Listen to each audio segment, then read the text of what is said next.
به نام خدا. اسمم کمال هستش، از کشور فیلیپین. خاطره‌ای دارم از مسجد النبی. پدر من به خاطر که حدود 40 سال در کشور عربستان سعودی به عنوان مهندس راه ساختمان مشغول به کار بودن، تونستم از موقعیتی که ایشون داشتن فرصت شغلی در اون کشور پیدا کنم. اولش زیاد علاقه نشون ندادم به خاطر اینکه کارهای ناتمام داشتم در کشور فیلیپین. باید اول انجامش میدادم بعد میرفتم و واقعا دوست نداشتم برم، ولی چون پدرم اصرار کردن که این موقعیت شغلی نه به این آسونی ها گیر نمیاد و ایشون خیلی زحمت کشیدن تا تونستن این پوزیشن رو برای من پیدا کنن، خب دیگه منم چاره ای نداشتم، مجبور شدم کارهای خودم حداقل بذارم برای یه مدتی دیرتر یا اینکه از طریق سفارت فیلیپین انجام بدم. خب من در مورد این شغل موقعی که مطالعه کردم به عنوان مهندس طراح وارد یه شرکت خیلی بزرگ که فکر کنم یکی از بزرگترین شرکت‌های بزرگ عربستان سعودی بودش و هنوزم هست و ببخشید که من اسمش نمیتونم بگم. ارزم به حضورتون شغل در شهر جده بود. و بنابراین شد که دیگه وقتی که پرواز در شهر جده نشست، خب راننده شرکت میاد دیگه منو به سمت کم راهنمایی میکنه و همینم شد. وقتی که وارد من البته اینا رو مقدمه چینی دارم میکنم به خاطر اینکه نه تنها اون موضوعی که برای من در شهر مدینه پیش افتاد، بلکه چیزای جالبی قبلش برای من پیش افتاد. اون چیزایی که در حد من یادم میاد، چون خیلی خاطرات جالب و بگم ماورایی واقعا برای من پیش افتاد در این شهر مکه و من دوست دارم همه رو بگم، ولی به خاطر که وقت محدودی داریم فقط میخوام در مورد همون موضوع متمرکز بشم. وقتی که پرواز نشست داخل شهر جده، راننده آمد و به سمت کمپ ما حرکت کردیم. برای یه لحظه متوجه شدم که حدود 1 ساعت است که ما هنوز داخل ماشین هستیم ولی هنوز به کمپ نرسیدیم. بعد خب متعجب شدم، از راننده سوال کردم که ما الان 1 ساعتی داخل ماشین هستیم، داخل جاده هستیم ولی هنوز به کمپ نرسیدیم. خب اینشون بنده خدا چون هم به زبان عربی صحبت میکردن، چون بیشتر عرب سعودی ها با زبان انگلیسی زیاد آشنایی کامل ندارن. خب منم با اون همون زبان عربی دست با شکستم دیگه با ایشون صحبت کردم و گفتن هنوز یه نیم ساعت دیگه ای ما باید در راه هستیم. ازم به حضورتون منو ببخشید، من سال هست که از ایران خیلی دورم و ممکنه جمله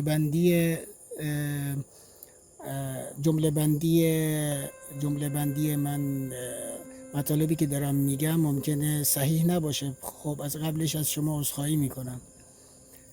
وقتی که خب من دیگه فکر کردم که خب مثل بیشتر کمپ ها خارج از شهره، چون من بیشتر شغلمو بیرون از شهر تجربه میکنم نه که داخل شهر. خب برام عادی بود دیگه، موضوع رو پیش نکشیدم، فقط منتظر شدم. بعد از نیم ساعت که گذشت من از دور برجی رو دیدم که قبلا داخل عکس‌ها و یوتیوب و اون ویدیوها میدیدم. البته من فکر کردم فقط یعنی یه چیز نمادیه. مثلا دیدین بعضی موقع تو پارک‌ها نماد برج ایفل هست، نماد نمیدونم چیزایی هست که میذارند و حقیقی نیست، فقط یه نمادیه.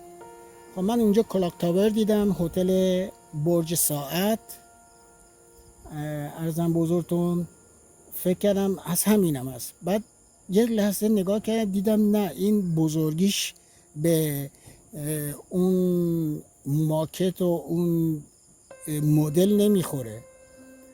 بعد همجوری به شوخی به راننده گفتم ما الان داریم میریم مکه دیگه، درسته؟ در راننده هم با همون زبان عربیش گفت بله بله الان داریم شهر مکه میریم و کار تو یه چی در حدود 1 کیلومتر تا 3 کیلومتر با مسجد الحرام فاصله داره. خب وقتی که اینشون حرف زدن من یه لحظه جا خوردم، چون من قبلا فهمیدم که کارم داخل جده هست یا اینکه اطراف جده. برای یک لحظه مکس کردم، گفتم دوباره تکرار کردم آیا کار من داخل شهر مکه هستش؟ ایشون گفتن بله، تو میتونی با ماشین حدود 1 دقیقه تا 2 دقیقه بری مسجد الحرام. اینقدر نزدیکه، شما دارین یه جاده رو میکشید و این جاده حدود 12 کیلومتر برای عبور ماشینا از کنار مسجد الحرام هستش. حالا بگذاریم از جزئیات کار. خب من برای یک لحظه دلم یه هلهله‌ای افتاد و اصلا خب من البته تو پرانتز بگم من دیدیم بعضیا خیلی علاقه دارن که برن شهر مکه، برن حج بکنن و بعضیا اصلا آرزوشونه، ولی در شخصیتی که خودم بگم دوست داشتم برم، ولی اینجوری نبود که مثلا حالا آرزوشو داشته باشم یا اینکه چجوری بگم هر روز دعا کنم که برم برای شهر مکه مراسم حج رو به وجود بیارم انجام بدم. ببخشید اینجوری ها نبود. ولی وقتی که شناختم همچین موقعیتی پیش اومد که الان کارم فقط حدود 1 تا 5 دقیقه فقط با تاکسی میتونم برسم مسجد الحرام، خب طبیعتا ذوق زده شدم به عنوان یک مسلمون و خیلی خوشحال شدم. اصلا یه جورای جلوی دیگه حالا اشکمو گرفتم، نخواستم که راننده متوجه بشه از اون هیجانی که برام به وجود اومد. خب شب بود، حدود طرفای صبح زود 3 بود که من دیگه وارد کمپانی شدم، دیگه استراحت کردم. دیدم که فرداش ساعت 1 مدیر شرکت صدام زد. خب بعد از پرسجو و اینترویو که داشتیم دیگه من اونجا به صورت به روال عادی دیگه کارمو اونجا انجام دادم. من حدود 2 سال داخل کشور داخل شهر مکه مشغول به کار شدم. 2 تا خاطره اینجا برام پیش اومد، یکیش از مکه براتون میگم، یکیش هم از مدینه. خاطری که از مکه برام پیش اومد روز اول بود که من برای اولین بار رفتم مسجد الحرام. خب ببین چه اشتیاقی داره آدم و چه به هر حال استرسی هم داره که همین جوری اصلا یکی رو مثلا بگن آقا از ایران یقشو بگیر بذار داخل خود مسجد الحرام، چه احساسی میکنی؟ احساس من همین بود. شاید برای بعضیا اصلا مهم نباشه، ولی برای من یه چیزایی، من به یه اعتقاداتی قبول دارم.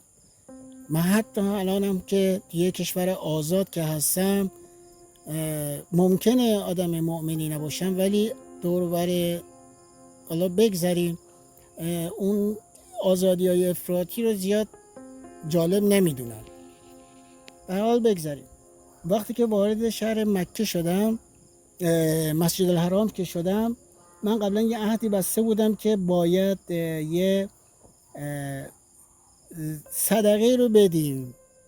شما میگین یه نظری کردم که من باید بدم و نظرم این بود که تو مسجد الحرام بدم. وقتی که وارد مسجد الحرام شدم دنبال صندوق صدقات میگشتم. مثلا مثل ایران دیدی که شما صندوق صدقات تو هر امامزاده میبینید، یا اینکه یه دفاتری هست که به عنوان دونیشن یا اون پولی که رو به عنوان بخشش میدین بهشون، شما از طریق این دفاتر انجام میدید. در صورت که حداقل تا اونجا که من اطلاع داشتم تو مسجد الحرام من ندیدم این دفاتر و صندوقی هم به عنوان صندوق صدقه اونجا وجود نداره. خب من گفتم به خدایا، من گفتم بهت که این نذر رو میخوام تو مسجد تو بدم، ولی الان من اصلا نمیدونم چه کار باید بکنم و دوستم این نصرم رو بدم. حالا رفتم برای تواف، داشتم تواف میکردم، فکر کنم دور دوم بودم برای تواف. ارزم به حضورتون اصلا باورتون نمیشه، شما وقتی که اونجا تواف میکنید شونه به شونه شما راه میرید وقتی که نزدیک خود کعبه هستید و مردم خیلی با هم دیگه فشرده هستن. وقتی که رسیدم به درب روبروی درب خود کعبه دیدم برای یک لحظه تو همون فکرها بودم که چجوری این نذر رو بدم. حالا داشتم دعای خودم رو میکردم، یهو دیدم به شعاع 5 متر روبروی من باز شد و در اون وسط یک پیرمردی اومد دستشو دراز کرد جلوم، بهم گفت صدقه بهم بده. من بگم در حدود 10 ثانیه تا 15 ثانیه فقط داشتم نگاه مردم میکردم و تعجب مونده بودم و دیده بودم که اصلا کسی از این شعاع خالی که وارد شده و اون شخص الان اون وسط اون دایره هست کسی اصلا عبور نمیکنه. من خشکم زد، گفتم چه اتفاقی افتاد؟ من فکر کردم اونجا یه کسایی وای میسن که صدقه میگیرن. بعد حالا گفتم اگرم باشه این شعاع چرا یه دفعه باز شد اینجا؟ خب منم دیگه حالا گیر ندادم به این قضیه که حالا میخوام فکر کنم که چی به چی، سریع اون چیزی رو که دوست داشتم حداقل نصفشو دادم به ایشون. گفتم فوقش حالا یه جوری دیگه بقیه‌شو میدم، نصف اون چیزی رو که نذر کرده بودم به یه روش‌های دیگه اینجا من هزینه میکنم. خب من به این یارو دادم که از من صدقه میخواست. دیگه به طواف خودم هم ادامه دادم. چیزی که از چیزایی بود که روز اول برای من اتفاق افتاد. خیلی چیزا اتفاق افتاد که الان فرصتش نیست که یکی دیگه هم از اون اتفاقاتی که افتاد. من وقتی که به قدم حضرت ابراهیم رسیدم، اونجایی که میگن حضرت ابراهیم پاشو گذاشته، اون قسمت رو دارم بهتون میگم. کسی اونجا نبود، در اون یه لحظه بود، موقع حدود 3 صبح یا 4 صبح من اونجا بودم. موقعی که سلام کردم اونجا، از داخل اون یکی بهم جواب سلام داد. یعنی من داشتم سلام میکردم برای 2 بار 3 بار، یا دیدم یکی از داخل اون به من سلام کرد که در صورتی که کسی اصلا دور و بر اون مقام حضرت ابراهیم نبود. در اون لحظه حالا یادم میاد، حالا بودش ولی اونقدر نزدیک نبودن که به این شفافیت از داخل این بخوام به من جواب سلام بدن. خب این 2 تا خاطره بود، خیلی هست که یه چیزایی اتفاق افتاد که برای من خالی از لطف نبود. حالا وقت رو زیاد نمیگیرم. چیزی هست که قرار اینجا بگم، این که داستان از اینجا شروع میشه که من حدود 2 سال اونجا کار کردم و در این 2 سال یک بارم نرفتم شهر مدینه. یک بارم شهر مدینه نرفتم و یکی از دلایلی که داشت، نمیدونم بعضیا درکش میکنن یا نه، الان من بگم، حالتش شرمندگی دارم. میگه خدا حق خودشو میبخشه، ولی اگه یه بنده ای ازش ناراحت بشه اون حق رو نمیبخشه.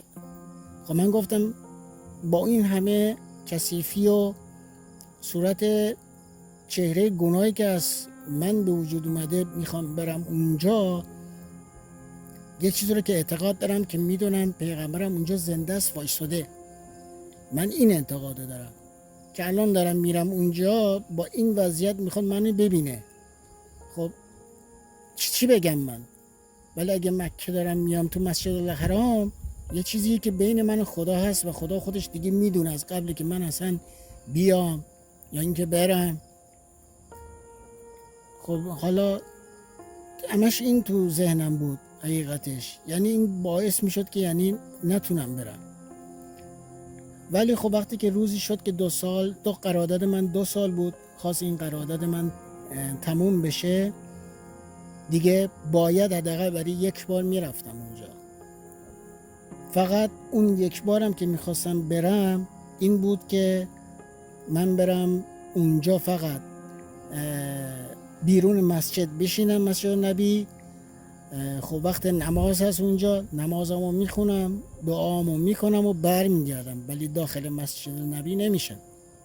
واقعا هم راسخ بودم به همین برنامه‌ای که ریخته بودم، ولی منتها زنگ زدم به یکی از دوستانم که ایشون هم همکارم بود در شهر مکه ولی مقیم شهر مدینه بودن.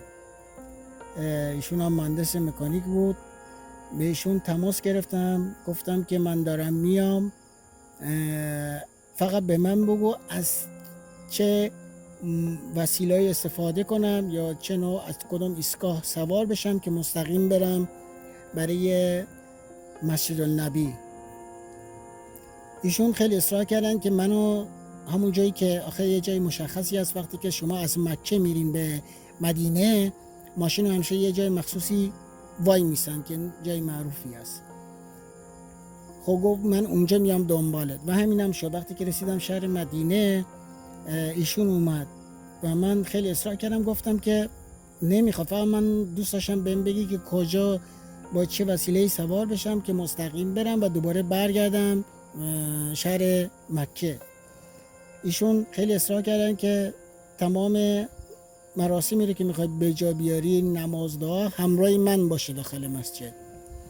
خب اصرار ایشونه که من دیدم دیگه نتونستم خب با اون برنامه خودم پیش برم که میخواستم فقط بیرون مسجد نبی باشم.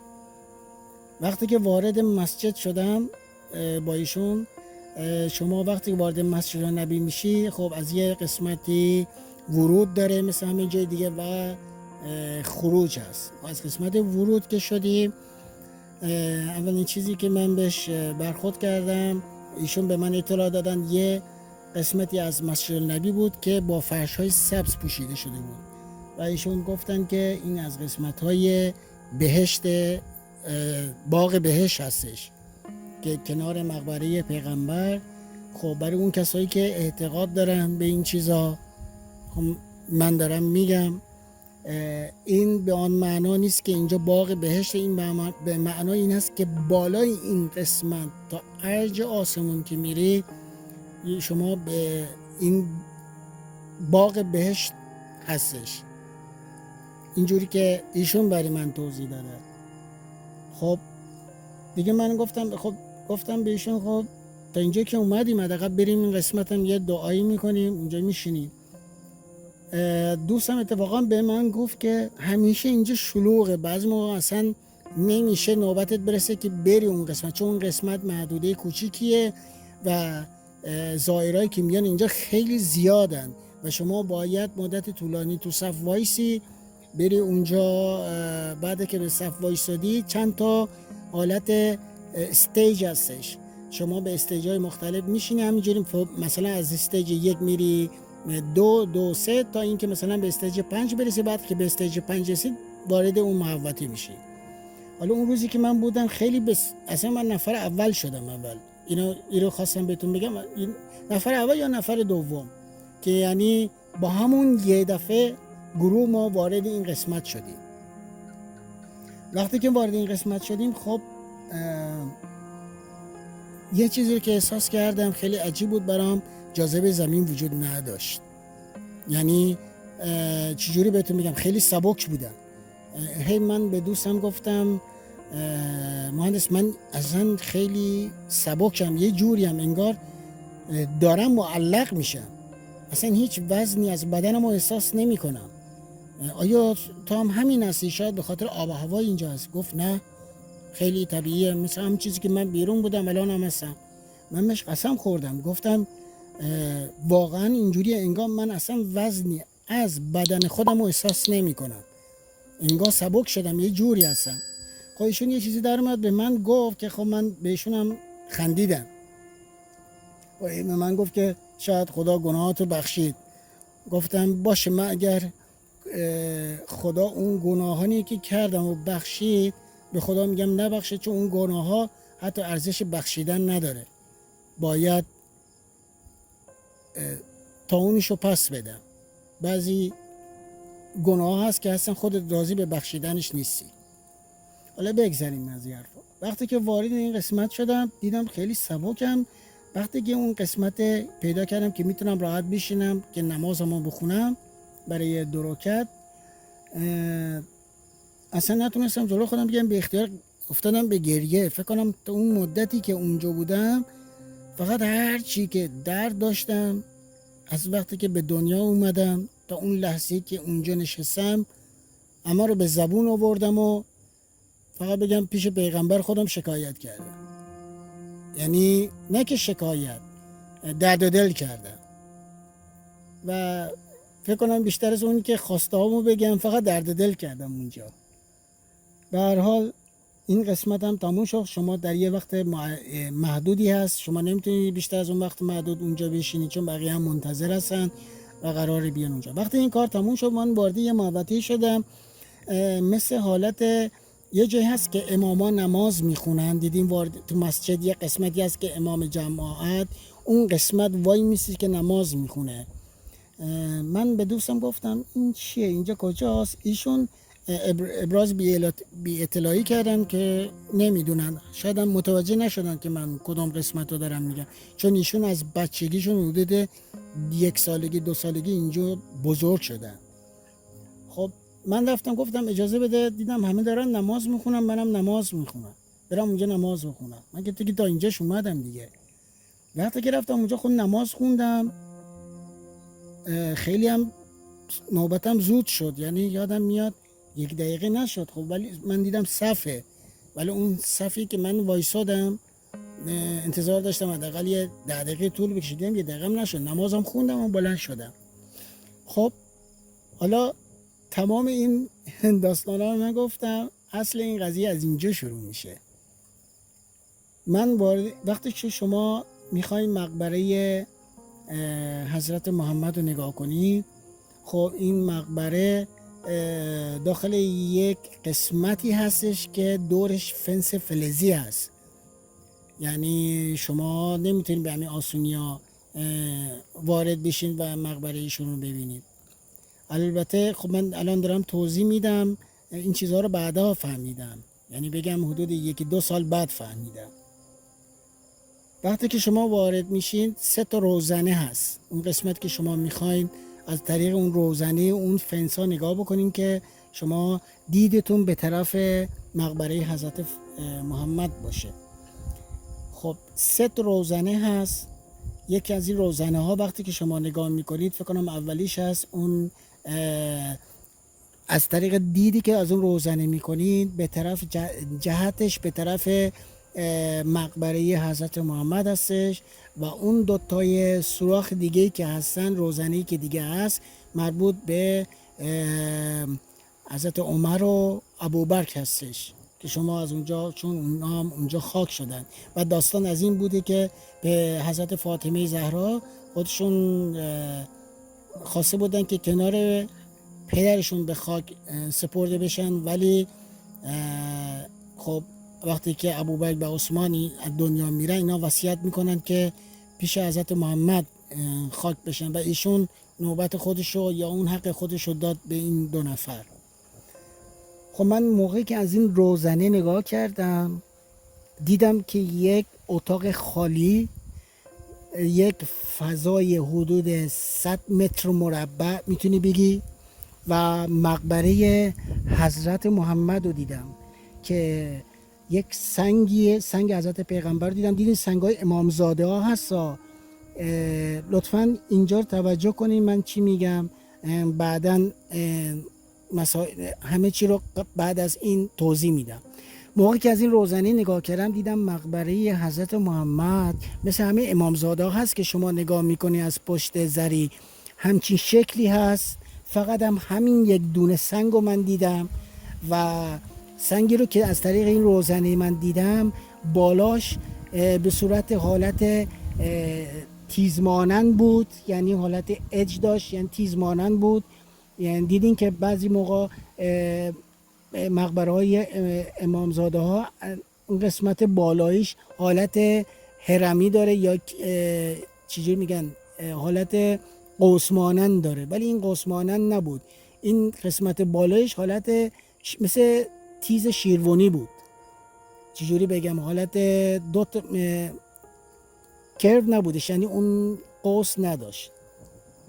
و این مقبره سنگ با یک پارچه خیلی شفاف سبز روکش داده شده بود و اطراف این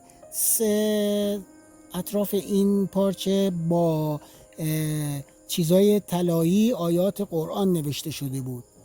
و این پارچه، من فقط به شما بگم که انگار همین الان این پارچه تولید شده و الان روی سنگ غرب گذاشتن. و هنوزم که هنوزه، خدا شاهده، هنوز الان اون صحنه یادمه که این مقبره بود و این مقبره خیلی بالا بود. یعنی چجوری بگم، یعنی ارتفاع سنگ از زمین تا اون بالا میتونم یه چیز حدود 0.5 متر بگم بود. این سنگ غرب حدود 0.5 متر بالاتر بود و پارچه‌ای که رو این کشیده شده بود خیلی تازه، خیلی قشنگ، پارچه سبز رنگی بود و اطراف این پارچه با آیات قرآنی نوشته شده بود و این آیات قرآنی با حالت طلا، انگار با نخ طلا دوخته شده بود.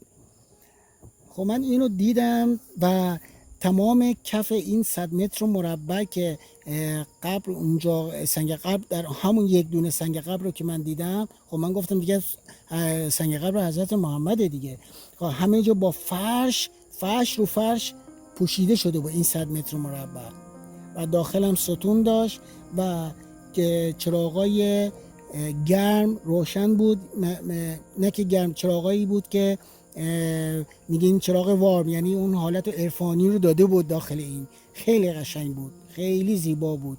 وقتی که من از داخل این روزنه دیدم، حالت دیملایت داشت و موقعی که دیدم یه حالت آرامش، یه سکوت خیلی قشنگ که داخلش بود. خب من این دیگه این چیزا رو که من شما میگم در ظرف 30 ثانیه بود. یعنی من خیلی، بعضی من تا اجازه نمیدن تو 1 ثانیه، یعنی تو 5 ثانیه همین که سر تو آوردی، اون یارو سربازی که وایساده بهت میگه برو، یعنی نمیذاره اصلا نگاه کنی. من همین چیزا رو که دیدم نمیدونم چطور شد که اصلا وقتم داشتم همینجوری چشمام همینجوری میچرخوندم داخلش، یعنی همین جا رو قشنگ ببینم که الان دارم براتون توصیفش میکنم. یعنی همین چیزا رو که توضیح میدم حدود 30 ثانیه بود. خب وقتی که این دیدم و خب رفیق من پشت سرم بود، ایشون هم زیارت کردن و از مسجد بیرون رفتیم و خیلی برام جالب بود که محوطه مسجد که اون چترایی بود که باز و بسته میشد و چترای بزرگ بود. البته من روز بود که اونجا بودم، حدود 4 بعد از ظهر بود دیگه. وقتی که مراسم و دعا و اینا تموم شده بود اومدم تو محوطه. بعدش هم که رفتیم بازار مدینه، یه بازاری کنار خود مسجد نبی بود. البته قبل از که برم بازار این بهتون بگم که من رفتم که قبرستان بقیع یا قبرستانی جایی بود که اصحابای پیغمبر داخلش خاک شده بودن. من اونجا وارد شدم، رفتم داخل. حالا چطور شد که رفتم داخل؟ چون همیشه میگن درش بستن، من نمیدونستم، ولی اون روز که من رفتم درش باز بود. رفتم داخل به خاطری که خاکسپاری یک نفر بود. حالا چطور شد که من تونستم برم داخل دیگه نمیدونم. من دیدم درش بازه، رفتم داخل. کسی هم جلومو نگرفت که چرا میای داخل یا چیزی اینا، کسی جلومو نگرفت دیگه. رفتم به همون سمتی که اون کسی رو که دارن خاک میکنن. خب این ثواب داره اگه بتونی کاری اونجا انجام میدی. دیدم یه پارچی رو گرفتن چون اونجا هوا خیلی گرمه، با اون کسی که اون پایین هست داره سنگا رو میچینه، یه ملافه بالا هست تکون میدن تا هوا داخل پایین جریان پیدا کنه. و وقتی که من دیگه مثل اینا بهشون کمک کردم، واقعا ثواب داره. پارچه رو تکون دادم، بعد از اون رفتم. اون حالت حدود غروبی بود. من زیاد فقط دیدم که همه جا قبرها خیلی ساده، فقط به صورت یه خاکی بعد کنارش یه سنگیه، همین. و اینو دیدم و از اونجا رفتم بیرون. که این قبرستون همیشه زیر و رو میشه، یعنی یه قسمتیش هست که مال اصحاب پیغمبر هستن ولی یه اصحابش هستن برای انسانهای معمولی که مال مردمان مدینه هست که اونجا خاک میشن. حالا چه شرایطی داشته باشن یا چه باشن که اونجا میتونن خاک بشن نمیدونم، ولی میدونم که این قبرستانی که خاک میکنن هر مدت مشخصی زیر و رو میشه که بتونن جنازه‌های جدید رو داخلش دفن کنن. خلاصه بعدش از اونجا من رفتم بازار مدینه. خب کارمون تموم شد، وارد دیگه از دوستم خداحافظی کردم، اومدم مکه، کارای ترخیص پایانی کارم رو انجام دادم، ما رو قرار دادم و وارد کشور فیلیپین شدم. دوستان از اینجا من بگم که حدود 1-2 سال بعدش داشتم تو یوتیوب، خب دلم تنگ شده بود دیگه. نمیگم بعد از 2 سال حالا یادم افتاده که دلم تنگ شده میخوام یوتیوب میخوام ببینم، نه. خب همینجوری رفته بودم مدینه، میخواستم دوباره یه گذری به خاطراتم داشته باشم. وقتی نگاه کردم داخل یوتیوب دیدم که مقبره حضرت محمد دقیقاً با 2 دیوار پوشیده شده. یعنی اون مقبره های 3 تا با 2 تا دیوار پوشیده شده. البته من لازم به ذکر اون زمانی که من وارد داخل مسجد نبی بودم، داخل روزنه اول رو که نگاه کردم، داخل روزنهای بعدی هم که نگاه میکردم همین تصویر رو دیدم، ولی قبر چیزی رو من ندیدم. فقط گفتم که شاید قبرهای اونا خب مال ابوبکر یا عثمان پایین تره، خب مشخص نیست، ولی فقط مال پیغمبره که از همش بالاتره.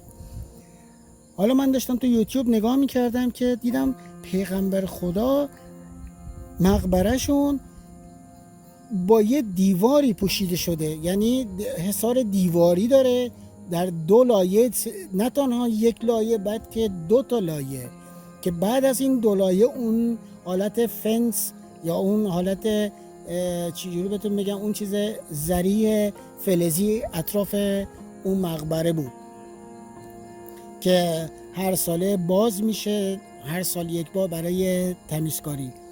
خب من موقعی که این رو دیدمش دیدم که با اون چیزی که من دیدم فرق میکنه.